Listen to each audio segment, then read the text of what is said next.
Olá, boa noite. Meu nome é Jade, eu sou aluna de fisioterapia do 5º semestre e hoje vou apresentar um pouco da minha pesquisa, que é uma revisão sistemática feita sob orientação do professor Leonardo Petros.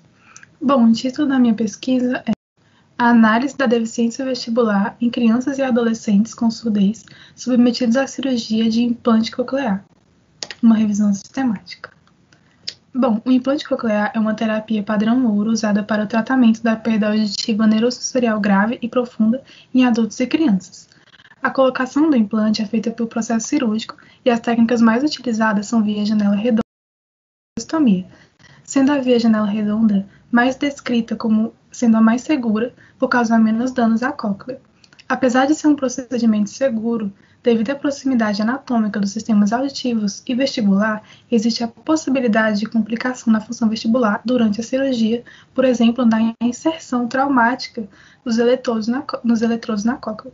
Então, a presente revisão tem como objetivo buscar na literatura os estudos que fazem testes vestibulares em crianças e adolescentes submetidos à colocação do implante. Bom, na metodologia do estudo foi elaborada uma estratégia de busca por meio da estratégia PICO, usando a pergunta central da revisão, que é: a deficiência na função vestibular de crianças e adolescentes submetidos à cirurgia de colocação de implante coclear? Depois da elaboração da estratégia de busca, ela foi aplicada nas bases de dados e foi onde foi encontrados artigos. Esses artigos foram analisados por meio dos títulos e resumos e depois do texto completo dos artigos que foram incluídos na pesquisa. Os critérios de inclusão são: população, crianças e adolescentes com idade menor ou igual a 18 anos, intervenção, cirurgia de colocação do implante coclear, comparação, análise da função vestibular antes e depois da cirurgia, ou crianças com desenvolvimento típico versus crianças submetidas à cirurgia. Desfecho, teste de função vestibular, incluído pelo menos um dos seguintes: VENG, VEMPS, testes calóricos, VRIT, RIT e VNG. Os critérios de exclusão são artigos com apenas adultos ou idosos, ou com população portando outras condições de saúde, publicados antes de 1980, em outros idiomas que não sejam inglês, português e espanhol.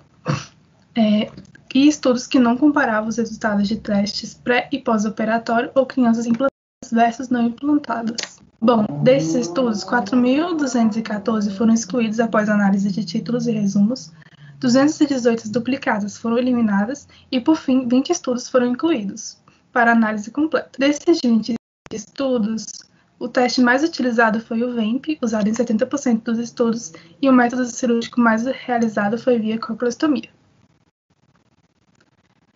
Desses 20 estudos analisados, 3 foram retirados por não serem o foco desta revisão, pois realizaram testes de posturografia.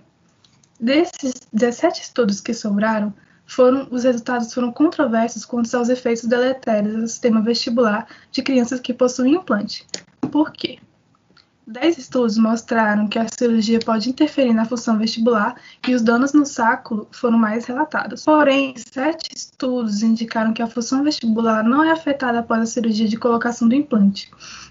Isso se dá porque vários motivos podem influenciar nesses danos pós-cirurgia, como, por exemplo, a causa da surdez, a técnica cirúrgica e a idade do paciente. Analisando um pouco sobre as técnicas cirúrgicas, os artigos que utilizaram a técnica via janela redonda não foi observado efeitos significantes quando comparados os resultados dos testes pré- e pós-operatórios. Já a via cocleostomia, 6 estudos encontraram resultados anormais nos testes realizados após a cirurgia. Um estudo comparou crianças implantadas versus sem implante e mostraram que crianças com implante apresentam um resultado inferior. E em 2 estudos, os resultados foram controversos.